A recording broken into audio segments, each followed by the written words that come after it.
Breaking news చూస్తున్నాం. Jubilee hills MLA Maganti Gopinath కన్ను మూశారు. ఈ నెల 5న గుండెపోటుతో ఏఐజీ ఆసుపత్రిలో ఆయన చేరారు. ఈ ఉదయం 5:45 తుది శ్వాస విడిచినట్టుగా డాక్టర్లు స్పష్టం చేశారు. 2014, 2018, 2023 మూడు సార్లు వరుసగా జూబ్లీ హిల్స్ నియోజకవర్గం నుంచి ఆయన ఎమ్మెల్యేగా గెలుపొందారు. మాగంటి గోపీనాథ్ కన్ను మూసిన వార్తతో బీఆర్ఎస్ పార్టీలో విషాదం నెలకొంది. ఆయన గత కొద్ది రోజులుగా ఆసుపత్రిలో చికిత్స పొందుతున్నారు. నిన్న బీఆర్ఎస్ వర్కింగ్ ప్రెసిడెంట్ కేటీఆర్ కూడా నిన్న ఏఐజీ ఆసుపత్రికి వెళ్ళి ఆయన పరామర్శించారు. కుటుంబ సభ్యులకు ధైర్యం చెప్పారు. క్షేమంగా తిరిగి వస్తారో అన్నటువంటి ఆశాభావాన్ని వ్యక్తం చేశారు. కానీ తుది శ్వాస విడిచారు Jubilee hills MLA Maganti Gopinath. మా క్రైమ్ బ్యూరో చీఫ్ భాస్కర్ మరింత సమాచారం అందిస్తారు. భాస్కర్, చాలా విషాదకరమైనటువంటి వార్త. బీఆర్ఎస్ ఎమ్మెల్యే మాగంటి గోపీనాథ్ కన్నుమూశారు. సో డాక్టర్లు ఎప్పుడు ప్రకటించారు, ఎప్పుడు ధృవీకరించారు? టీఆర్ఎస్ జూబ్లీహిల్స్ ఎమ్మెల్యే మాగంటి గోపీనాథ్ తెల్లవారుజామున 5:45 చనిపోయినట్టుగా అఫీషియల్ గా ఏఐజీ ఆసుపత్రి వర్గాలు ధృవీకరించాయి.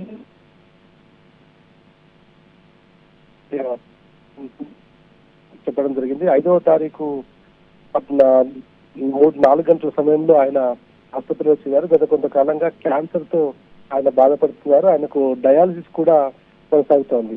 అయితే మొన్న 5వ తారీఖు నాడు తీవ్ర అస్వస్థతకు గురైనటువంటి పరిస్థితి.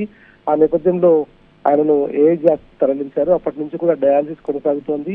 హుటాహుటిన అప్పటికే బీఆర్ఎస్ మాజీ మంత్రి సిద్దిపేట ఎమ్మెల్యే హరీష్ రావుతో పాటు ఇతర అందుబాటులో ఉన్నటువంటి అందరూ కూడా వెళ్లి ఆయనను పరామర్శించి ఆరోగ్య వివరాలు అడిగి తెలుసుకున్నారు. చాలా క్రిటికల్ గా ఉంది, వెంటిలేటర్ పై చికిత్స కొనసాగుతుందని చెప్పడం జరిగింది. నిన్న అమెరికా నుంచి హైదరాబాద్ చేరుకున్నటువంటి BRS working president Sircilla MLA KTR నేరుగా అక్కడి నుండి ఆసుపత్రికి చేరుకొని వివరాలు అడిగి తెలుసుకున్నారు.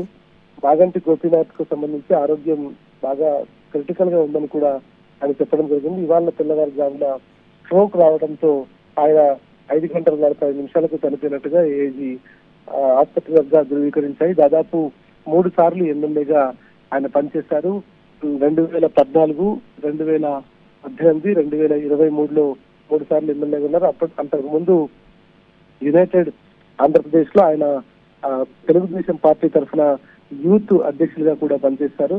జూబ్లీహిల్స్ నియోజకవర్గంలో ఉన్నటువంటి అందరు ప్రజలకు అనేక సేవలు అందించి ఎప్పుడు కూడా అందుబాటులో ఉండేటువంటి ప్రజానేత. ఆయన లేనటువంటి లోటు జూబ్లీహిల్స్ ప్రజలకు తీరనటువంటిది కూడా చాలా స్పష్టంగా కనిపిస్తోంది. ఇవాళ ఆయన చనిపోయినటువంటి ఘటన పూర్తిగా విషయం తెలియడంతో జూబ్లీహిల్స్ నియోజకవర్గం కాదు, హైదరాబాద్ లో ఉన్నటువంటి ప్రజలందరూ కూడా కొంత ఇబ్బంది పడుతున్నటువంటి పరిస్థితి, శోకోద్రిక్తమైనటువంటి పరిస్థితి కనిపిస్తుంది. యాక్చువల్గా భాస్కర్, నిన్న కేటీఆర్ గారు నిన్న పరామర్శించారు. అంటే వాళ్ళ ఆసుపత్రికి వెళ్ళారు, వాళ్ళ కుటుంబ సభ్యులకి ధైర్యం చెప్పారు, మళ్ళీ క్షేమంగా తిరిగి వస్తారన్నటువంటి ఆశాభావాన్ని వ్యక్తం చేశారు. ఇవాళ షెడ్యూల్ ప్రకారం ఇవాళ బీఆర్ఎస్ పార్టీ అధినేత కేసీఆర్ గారు కూడా అక్కడికి ఆసుపత్రికి వెళ్ళి ఆయనని పరామర్శించేటువంటి ప్రోగ్రాం కూడా ఉన్నట్టుంది కదా. దాదాపు 11 గంటలకు ఆయన వ్యవసాయ క్షేత్రం నుంచి గజ్వల్ వ్యవసాయ క్షేత్రం నుంచి బయలుదేరి ఏజీ ఆసుపత్రికి చేరుకుంటారనేటువంటిది సమాచారం ఉంది.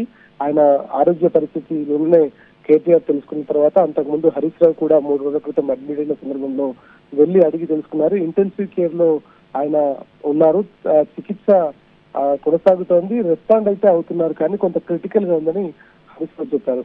నిన్న బీఆర్ఎస్ ప్రెసిడెంట్ కేటీఆర్ కూడా అదే ఇంటెన్సివ్ కేర్ లో ఉన్నారు. కొంత అత్యంత విషమంగా అయితే ఉంది. రేపు బీఆర్ఎస్ అధినేత మాజీ ముఖ్యమంత్రి కేసీఆర్ కూడా హాజరవుతారనేటువంటిది చెప్పుకొచ్చారు. ప్రస్తుతానికి బీఆర్ఎస్ పార్టీకి సంబంధించినటువంటి హైదరాబాద్ గ్రేటర్ అధ్యక్షుడిగా కూడా ఆయన పనిచేశారు.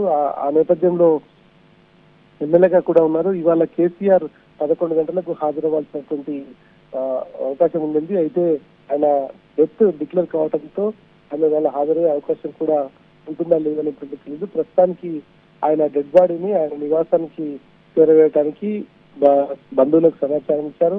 5:45 కాబట్టి దాదాపు గంట క్రితం ఇన్సిడెంట్ అఫీషియల్ గా అనౌన్స్ చేశారు. కాబట్టి ఆయన నివాసానికి, జూబ్లీహిల్స్ తన నివాసానికి పంపించేందుకు ఏర్పాటు చేస్తున్నారు. నేరుగా కేసీఆర్ ఆసుపత్రికి రాకుండా ఇంటికి వెళ్లే అవకాశాలు ఉండొచ్చినటువంటిది సమాచారం. ఇప్పటి వరకు అధికారికంగా ఇంకా ఎట్లాంటి సమాచారం. భాస్కర్, అంటే ఆరోగ్య సమస్యలు ఎప్పటి నుంచి ఎక్కువగా ఎదుర్కొంటున్నట్టుగా చెప్తున్నారు. ఆ ఆరోగ్య సమస్య తీవ్రమైన ఆరోగ్య సమస్యగా ఎట్లా దారితీసిందని చెప్తున్నారు. అంటే కుటుంబ సభ్యులు నిన్న మొన్నటి నుంచి జనరల్గా మాట్లాడుతుంటారు కాబట్టి, అంటే ఆయన ఆరోగ్యం ఎప్పటి నుంచి ఈ రకంగా ఇబ్బంది పడుతూ వచ్చినట్టుగా చెప్తున్నారు.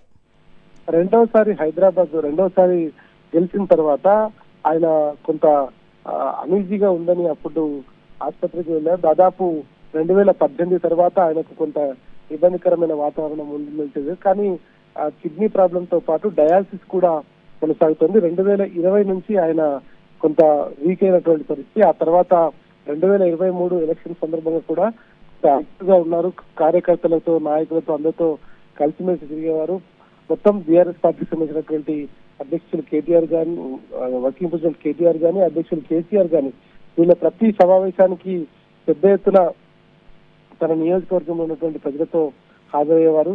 ఎక్కువగా యాక్టివ్ గా ఉండేవారు. కానీ 2020 తర్వాత కొంత హెల్త్ ప్రాబ్లమ్స్ తో ఆయన ఇబ్బంది పడేటువంటి పరిస్థితి కనిపిస్తుంది. దాదాపు 66 సంవత్సరాల వయసు ఉంది మాగంటి గోపీనాథ్ కి. ఆయన తెలుగుదేశం పార్టీతో రాజకీయ అరంగేట్రం చేశారు. తర్వాత తెలంగాణ ఉద్యమ నేపథ్యంలో అప్పుడు కేసీఆర్ గారు చేస్తున్నటువంటి ఉద్యమంతో పాటు రాష్ట్రం, ప్రత్యేక రాష్ట్రం ఏర్పడడంతో ఆయన నేరుగా అప్పటి ముఖ్యమంత్రి కేసీఆర్ చేతుల మీద కండువా కప్పుకొని ఆయన పార్టీలో జాయిన్ అయ్యారు. తర్వాత అనేక హోదాల్లో పార్టీలో పనిచేసినటువంటి పరిస్థితి కనిపిస్తోంది. ఇక ఆయనకు ఆరోగ్య సమస్యలు రావడంతో కొంత ఇబ్బంది పడ్డప్పటికీ కార్యకర్తలకు ఎట్లాంటి సమాచారం వచ్చినా, కార్యకర్తల నుంచి ఎట్లాంటి ఆయనకు ఇన్విటేషన్ వచ్చినా కానీ వాళ్ళు బాధలో ఉన్నా కూడా అర్ధరాత్రి 12 గంటలకు ఆయన అక్కడికి వెళ్లి వాళ్ళకి ధైర్యం చెప్పి వాళ్ళ పక్కన నిలబడి వాళ్ళకు అన్ని రకాలుగా అండగా ఉండేవారు. ఇవాళ మాగంటి గోపీనాథ్ లేనటువంటి పరిస్థితిని జూబ్లీహిల్స్ నియోజకవర్గ ప్రజలు జీర్ణించుకోలేకపోతున్నారు. ఇటీవల కాలంలో బోరబండలో జరిగినటువంటి ఒక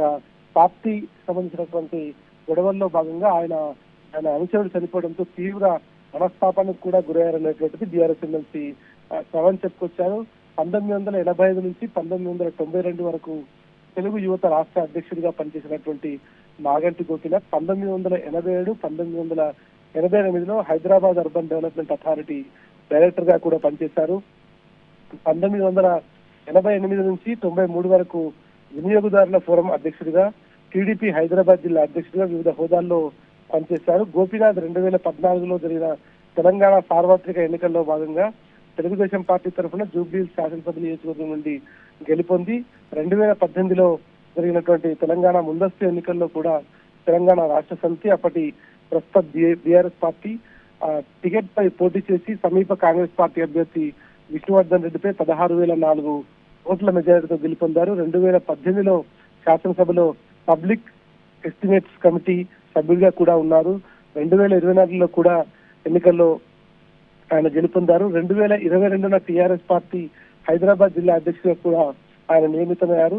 ప్రస్తుతానికి మాగంటి గోపీనాథ్ 1983లో ఆయన రాజకీయ అరంగేట్రం చేసినట్టుగా కూడా తెలుస్తోంది. ఎన్టీ రామారావు పార్టీతో ఆయన అరంగేట్రం చేసి కేసీఆర్ తెలంగాణ ఉద్యమం వైపు ఆయన ఆకర్షితులై పార్టీ వైపు రావడం జరిగింది. 3 సార్లు మొత్తంగా ఎమ్మెల్యేగా గెలిచారు. ప్రస్తుతానికి ఎమ్మెల్యే హోదాలోనే ఆయన చనిపోయినటువంటి పరిస్థితి. భాస్కర్, ఇప్పుడు అంటే హాస్పిటల్లో ఏం ప్రొసీజర్ జరుగుతుంది? అంటే ఎంతసేపు భౌతికాయాన్ని ఎప్పుడు వాళ్ళ ఇంటికి తరలించే ప్రొసీజర్స్ అంతా కూడా ఇంకా 2 గంటల్లో పూర్తి అవకాశం ఉంది. ఎందుకంటే 5వ తారీఖు జాయిన్ అయినప్పటి నుంచి ఆయన ఇంటెన్సివ్ కేర్ లో ఉన్నారు, ఐసీయూలో.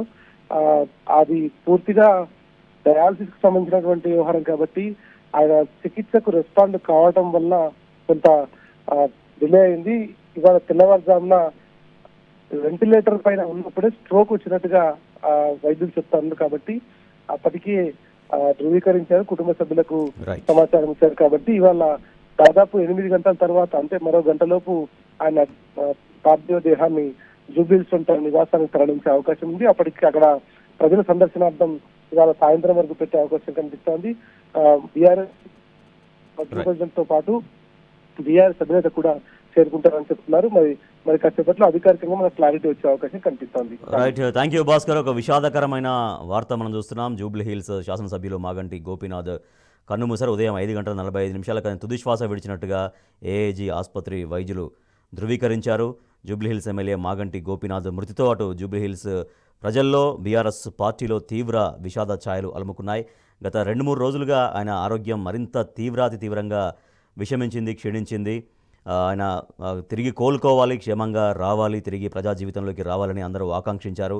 కానీ ఆ ఆకాంక్షలు ఏమీ ఫలించలేదు. ఇవాళ ఉదయం తెల్లవారుజామున ఆయన వెంటిలేటర్ పైన ఉండగానే మరోసారి హార్ట్ స్ట్రోక్ వచ్చిందని చెప్తున్నారు డాక్టర్లు. సో దాంతో ఆయన కన్నుమూశారు. నిన్న బీఆర్ఎస్ వర్కింగ్ ప్రెసిడెంట్ కేటీఆర్ కూడా అమెరికా టూర్ని ఒకరోజు కుదించుకొని కూడా ఆయన వచ్చారు. అక్కడ ఆసుపత్రికి వెళ్ళారు, ఆయన పరామర్శించారు, చూశారు, కుటుంబ సభ్యులకు ధైర్యం చెప్పారు. కానీ ఇవాళ కూడా యాక్చువల్గా బీఆర్ఎస్ పార్టీ అధినేత కేసీఆర్ కూడా ఏఐజీ ఆసుపత్రికి వెళ్లాల్సిన ప్రోగ్రాం ఉండే, కానీ ఇంతలోనే విషాదం జరిగింది. ఉదయం 5 గంటల 45 నిమిషాలకు మాగంటి గోపీనాథ్ తుది శ్వాస విడిచారు.